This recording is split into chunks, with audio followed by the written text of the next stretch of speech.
네, 오늘의 말씀은 지난 시간에 이어서 지난 시간에 우리가 마태복음 6장 8절부터 13절 말씀을 살펴보고 있는 중인데요. 네, 지난주에 우리가 마태복음 6장 8절부터 10절까지 말씀을 살펴보았습니다. 오늘은 지난 시간의 말씀을 이어서 마태복음 6장 11절 말씀부터 살펴보도록 하겠습니다. 그러기 위해서 이렇게 간단하게 또 오늘 지금 지난주 거를 또 못 보신 분들이 계시다면은 유튜브를 통해서 우리가 1부, 2부로 나눠서 지금 주기도문을 하고 있기 때문에 지난주 거 말씀 한번 다시 살펴볼 것을 권면을 드립니다. 그래서 말씀 봉독은 마태복음 6장 8절부터 13절까지 다시 다 전체를 봉독을 하도록 하겠습니다. 그러므로 그들을 본받지 말라. 구하기 전에 너희에게 있어야 할 것을 하나님 너희 아버지께서 아시느니라. 그러므로 너희는 이렇게 기도하라. 하늘에 계신 우리 아버지여, 이름이 거룩히 여김을 받으시오며 나라가 임하시오며 뜻이 하늘에서 이루어진 것 같이 땅에서도 이루어지이다. 오늘 우리에게 일용할 양식을 주시옵고 우리가 우리에게 죄 지은 자를 사하여 준 것 같이 우리 죄를 사하여 주시옵고 우리를 시험에 들게 하지 마시옵고 다만 악에서 구하시옵소서. 지난주 말씀을 간략하게 잠시 설명을 드리면 우리가 기도하라라는 말씀을 프로스 유코마이 기도하라. 그런데 누구에게?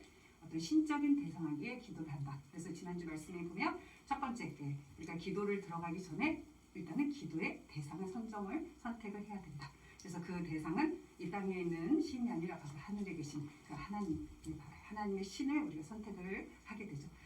하나님의 신을 선택한 다음엔 하나님과 저희 안에 어떤 관계를 우리가 어떻게 할 것인지 정의를 내려야 한다고 했습니다. 예수님께서는 하나님 아버지라는 호칭을 사용함으로써 하나님과 저희와의 관계가 부모와 자녀의 관계다라는 그런 관계를 말씀을 해주셨고, 그 다음에 그 이름이 어떻게 돼요? 거룩히 여김을 받는다라는 말씀을 나눴습니다. 그리고 나라가 임하시오며 뜻이 하늘에서 이루어진 것 같이 땅에서도 이루어지다. 우리가 지난 시간에 기도가 들어가는 단계에서 6가지, 그러니까 이 땅의 것들 3가지와 또 하늘의 것들 3가지를 말씀을 나눴습니다. 우리가 기도를 들어갈 때 먼저 예수님의 영이, 하나님의 영이 우리에게 거룩함의 영이 임한 다음에 그 임재가 임한 다음에 기도가 이루어지는데, 그 기도가 이루어질 때는 첫 번째 토로하는 기도. 우리가 지금까지 세상을 살아가면서 하나님 잘 알지 못했던 시절에 원망스럽고 불평스러웠던 것들, 섭섭했던 것들, 그런 모든 것들을 토로하는 토로의 기도가 이루어지고, 그 다음에 무엇이라고 했습니까? 토로하는 기도 다음에 우리가 세상 살아가면서 필요했고 너무나 부족했던 것들에 대해서 하나님께 간청하고 간구하고, 내가 무언가를 간절히 갖기를 원했던 것에 대해서 하나님께 소원을 두고 간청하고 간구하는 그런 기도가 있었죠. 근데 간구하는 기도 안에는 서원의 기도가 있다고 했습니다. 하나님께서 저에게 만약 이렇게 무언가를 해주신다면 저도 하나님께 이걸 해드리겠습니다. 그래서 우리가 사무엘상에서 우리 한나의 기도를 가지고 우리가 말씀을 나눴었죠. 그리고 또 어떤 기도가 있습니까? 그 다음에 이루어지는 기도는 하나님이 한나에게는 자녀를 주셨죠. 그래서 그 응답에 감사하는 기도. 여기까지가 이 땅의 기도라고 했습니다. 이때는 하나님께서 나에게 어떻게 말씀을 하시는지 아직까지는 눈이 열리지 않고 귀가 열리지 않기 때문에 거기는 관심이 없습니다. 솔직히. 어떤 신적인 대상에게 내가 막 간구를 하는데, 먼저는 내가 그분에게 지금까지 이 땅에 살면서 막 힘들고 어려웠던 것들, 그것에 대해서 막 토로도 하면서 간청도 하면서 그 응답에 막 감사도 하면서 하는 것까지는 하나님 음성을 듣지 못해도, 하나님을 보지 못해도 할 수 있던 기도였다고 했습니다. 그런데 그 이후에는 이제 하나님의 그 응답에 감사해서 경배하고 찬양하고 예배를 하면서 서서히 눈이 열리면서 귀가 열리면서 이제 하늘 위의 기도가 이제 시작되는데요. 그 첫 번째 단계 바로 회개의 기도가 이루어진다고 했습니다. 우리가 지금까지 살아오면서 내가 하나님이라는 존재에 대해서 잘 알지 못했었고, 제가 하나님보다 그 어떤 것들, 그 위에 두었던 많은 것들이 있을 건데, 오늘 이제 그 뒤에 말씀에서도 이제 이 부분 다시 다루게 될 것입니다. 그 부분에 대해서 하나님을 모르고 살아왔던 이 불순종의 어떤 그런 삶에 대해서 회개하고, 하나님 몰랐던 이 모든 삶을 하나님께 용서를 구하는 그런 어떤 회개의 기도가 이루어지는 거죠. 그 회개의 기도가 이루어지면서 또 어떤 기도가 이루어지니까, 아직 하나님을 만나 뵙지 못한 형제자매들, 부모님 형제자매들을 보고 어떻게 해요? 그들이 너무나도 불쌍하고 긍휼하여서 그들을 위해서 중보할 수 있는 중보의 기도가 열리기 시작합니다. 그런데 이 중보의 기도를 할 때는 우리가 에스더서를 가지고 했었죠. 에스더가 유대 민족을 구하기 위해서 어떻게 합니까? 자신도 내가 죽으면 죽으리라는 각오를 가지고 금식 기도를 들어가는데 혼자만 들어가는 게 아니라 자신을 돕는 동역자들 통해서 함께 같이 금식을 하며 기도를 도울 것을 요청을 합니다. 바로 그러한 중보 기도 안에는 또한 금식 기도도 들어가져 있고요.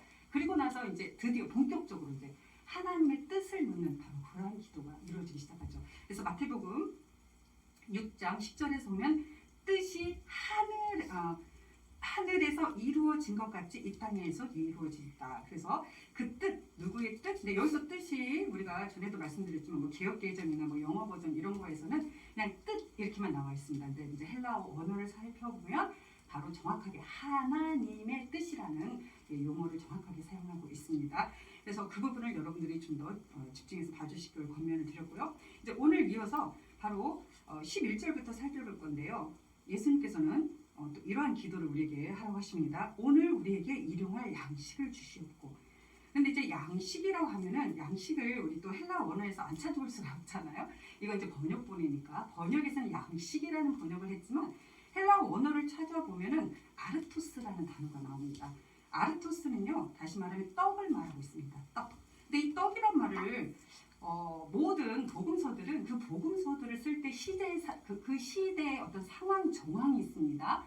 그러면 마태복음 안에서의 그 아르토스 떡을 과연 그 저자들은 마태복음을 쓴 저자들은 어떤 의미로 사용했는지를 살펴본다면 마태복음 26장 26절을 안 살펴볼 수가 없습니다. 그래서 마태복음 26장 26절에서 이 떡이라는 말에 대해서 예수님이 정의를 내려주시는데요. 예수님 바로 이렇게 정의를 내려주십니다. 그 아르토스, 이제 아르톤이라고 나오는데요. 26장 26절에서는요. 예수님께서 그 떡을 취하신 후에 그 떡을 축복하시고 그가 떼어서 어떻게 해요? 그 제자들에게 주시고 있었다. 그리고 말씀하셨다. 받아라, 먹어라. 이것이 여기서부터 좀 집중하셔야 됩니다. 예수님은 떡을 어떻게 정의하셨는지 보세요. 내 몸이다. 떡을 뭐라고 하셨어요? 바로 예수님의 몸이다라고 마태복음 26장 26절에서 정확하게 정의를 내려주셨습니다.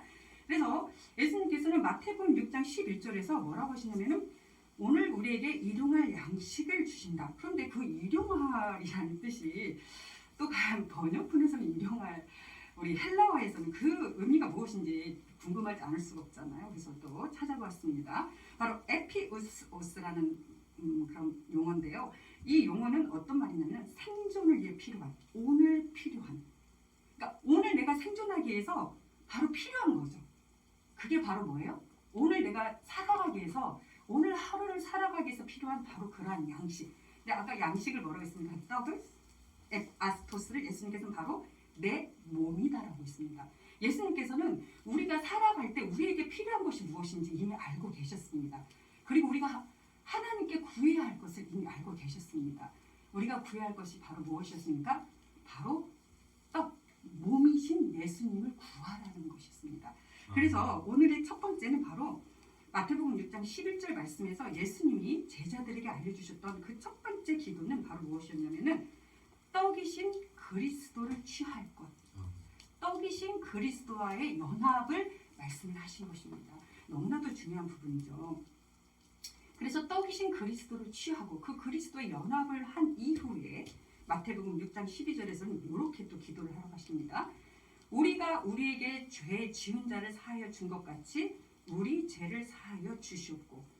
이 죄라는 말, 그러면 예수님께서 사용하신 이 죄, 이 헬라어에서 찾아보면요, 이 죄인이란 말을 지금 뭐라고 표현하고 있냐면요, 오펠레테스라는 표현을 씁니다. 그 오펠레테스란 말은요, 우리가 또 안 찾아보셨죠? 헬라어로 오펠레테스란 용어를 찾아보면 죄인이란 뜻이 있는데 이 용어를 좀 더 확장시켜 보면은 빚진 자라는 뜻이 있습니다. 그러니까 죄인이란 말 안에 빚진 자라는 말이 있는 거죠. 그래서 이 죄와 빚진 자와 같이 이제 여기에 연결이 되어 있는 겁니다. 그래서 헬라어에서 잘 보면은 이 빚진 자를 뭘 하라 하시냐면요, 아피에미, 용서해라. 그 아피에미는요, 다른 말로 하면은 관대하게 봐주다. 이 말을 역시 확장하면은 빚을 면제해주다 또는 탕감하다라는 뜻이 있습니다. 그러니까 우리가 예수님을 취했습니다. 예수님이 바로 우리가 이제 취할 그 양식이 되신 것입니다. 근데 예수님을 취한 이후에 우리에게 일어나는 일은 무엇을 할 수가 있냐면요. 예수님과 연합된 우리가 첫 번째로 할 수 있는 것은 우리가 그 빛으로부터 탕감이 된다는 것입니다. 이 탕감이 된 우리가 할 수 있는 일은 바로 죄사함의 권세를 받게 되는 것입니다. 그 죄사함의 권세는 뭘까요?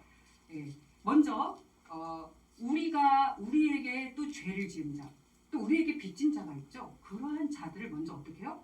예, 용서해주고, 예, 그들을 우리가 어떻게 해요? 예, 그 죄를, 그 빚을 탕감해주고 면제해줄 때 바로 우리도 또한 하늘에 계신 하나님 아버지로부터 바로 예수님께서 그 하나님께 받은 그 권세와 능력을 가지고 저희들의 무엇? 죄를 용서해 주신다는 것입니다. 그리고 우리 어떤 빚을 탕감해 주신다는 것입니다. 그래서 여기에 이게 그 날마다의 우리의 어떤 주기도문 안에 그런 어떤 기도의 원리가 숨어 있다라는 것입니다. 그리고 나서 마태복음 6장 13절에 보면 예수님이 이렇게 이제 마무리를 지어주십니다. 16절 우리를 시험에 들게 하지 마시옵고 다만 악에서 구하시옵소서. 네, 이 말씀을 잘 보면 먼저는 여기서 유혹이란 말이 나오고 있죠. 유혹, 시험, 유혹, 예, 시험, 유혹, 예, 페리라라는 단어인데요. 이 페이라라는 단어는 시험이란 뜻인데 이 페이라조, 꾀다, 유혹하다 또는 이 단어를 잘 찾아보면은 어떤 걸 이렇게 꿰고 유혹하는. 근데 어떤 걸 꿰고 어떤 걸 유혹할까요? 우리가 여기서 시험에 들게 하지 마옵시고 악에서 구해달라고 그랬습니다. 근데 이 악이라는 단어도 또 우리가 다 찾아보면은 포네로스라는 단어가 나와 있습니다. 원어는 포네로인데 어떤 걸 수고하다는 단어예요. 근데 포네로스는 어떤 걸 참된, 어떤 힘든 것, 고된, 게으른, 나태한, 사악한 이런 뜻을 가지고 있거든요. 이걸 한번 종합을 해볼게요. 도대체 그럼 이 말이 지금 무슨 말이냐? 시험에 들게 하지 마시옵고 다만 악에서 구하시옵소서. 조금 전에 제가 말씀드린 것처럼 우리 어떤 이 복음서의 저자는 이 복음서를 전할 때 그 안에 시대적 사건적인 것을 담고 있다라고 그랬죠. 그러면 이 말씀을 듣는 독자는, 그러니까 이 말씀을 듣는 그 청중이 있을 것이지 않겠습니까? 여기서 이제 제자라는 표현을 썼지만 이 말씀을 듣는 제자는 이미 어디 안에 있는 사람입니까? 복음 안에 들어와 있는 사람이죠. 그럼 이 복음 안에 들어와 있는 사람들에게 있어서 유혹은 무엇일까요? 네, 복음 안에 들어와 있는 사람에게 있어서 유혹이라는 것은 예수님께서 가르쳐 주신 그 하나님 아버지라는 분에 대한 그 복음이 예수님이 가르쳐 주신 복음이 아닌 그 다른 복음, 어떤 다른 사상에 빠지는 거에 대한 염려가 들어갈 수 있다는 것입니다. 좀 더 확장을 하다 보면요. 그래서 여기서 악에서 구하다. 그럼 여기서 그럼 과연 악한 건 뭘까요? 근데 조금 전에 제가 원어에서 말씀한 것처럼 그 악하다는 말이 나태하고 게으르다라는 말이 들어 있습니다. 그러니까 조금 전에 우리가 앞에서부터 순서적으로 내려오면은 일용할 양식은 예수님의 몸이고요. 예수님의 몸을 우리가 취하는 거고 예수님의 몸을 취했을 때 우리에게 일어나는 어떤 사건은 현상은 죄를 사하는 권세가 주어지고 내가 다른 사람의 죄를 용서해주고 그들의 빚진 어떤 그들의 것들을 탕감해주고 그럴 때 저 또한 하나님 안에서 어떤 저의 죄가 용서를 받고 탕감을 받는 빚이 탕감을 받는 일이 벌어지는 거죠. 그런데 이때 중요한 것은 이때 유혹이라는 것은 어떤 다른 사상에 빠지는 것. 우리가 하나님을 믿는 사람들이 가지고 있는 하나님이 우리에게 어떤 관계이고 또 예수님이 우리와 어떤 관계이고 이런 관계. 그러니까 예수님이 우리에게 있어서 하나님의 아들이신 예수님으로서 우리가 예수님을 인정을 하고 그분을 우리가 하나님의 아들인 하나님의 아들로서 우리가 받아들이는 이러한 사상, 이러한 생각들을 어떻게 하라고요? 날마다 깨어서 하라는 거죠. 나태하지 않게. 악으로부터. 그러니까 여기서 말하는 악은 나태하지 않게, 게으르지 않게 그 말씀을 날마다 상고하면서 붙잡으면서 붙들고 있어라는 말씀인 거죠. 바로 그렇게 깨어 있는 것. 이걸 저는 이렇게 정리를 해봤습니다. 진리의 복음을 수호해라. 그러니까 유혹에 빠지지 않게 않도록 하고 모든 악으로부터 우리를 지켜달라는 말씀은 우리가 예수님의 존재가 바로 그 떡으로 오신 우리에게 날마다 일용할 양식인 그 떡으로 오신 이 예수님을 우리가 취하고 그 예수님 안에서 우리가 그 예수님의 존재, 바로 하나님의 아들이신 그 예수님의 존재를 우리가 시인하고 믿고 그분을 따르며 그분과 동행하는 바로 진리의 복음을 수호하는 삶을 날마다 살기를 예수님께서는 저에게 권면하고 계신다라고 저는 그렇게 말씀을 생각해 보았습니다. 마태복음 6장에 대해서 주기도문에 대해서 여러 가지 여러 가지 해석하시는 분들이 있을 것입니다. 어떻게 보는 방식에 따라서 시대적인 상황이나 정황에 따라서 이렇게 보는 방식도 있을 것이고 또 다른 해석의 방법들이 있겠지만 제가 볼 때는 저는 바로 이러한 방식으로 저는 그 말씀을 살펴보았습니다. 그래서 저는 여러분들에게 권면을 드리기는 우리가 이제 주기도문을 통해서 우리에게 정말 중요한 것은 무엇인가? 하나님과의 우리의 관계, 그리고 또 중요한 것은 예수님이 그러면 어떠한 분이시고 또 예수님과 우리의 관계는 어떠한 관계인지, 바로 예수님은 그 하나님, 그 한 분 하나님이신 그 하나님의 아들, 그 아들이신 예수님이시고 예수님 역시 신성을 가지고 계시고 인성을 가지고 계시고 바로 그 예수님이 바로 나와 연합이 되고 내가 그 예수님을 취하고 그런데 날마다 삶 안에서 내가 그분으로 인해서 내가 생존을 위해서 오늘 하루 필요한 양식이 바로 그 예수님 그 자체이심을 우리가 깨닫고 그분과 동행하는 그분과 함께하는 삶을 살아갈 때 우리가 그 다른 사상이나 다른 복음으로부터 우리가 보호받고 우리가 예수님으로 굳건히 세워줄 수 있는 그러한 모든 성도님들이 될 수 있기를 간절히 축원드립니다.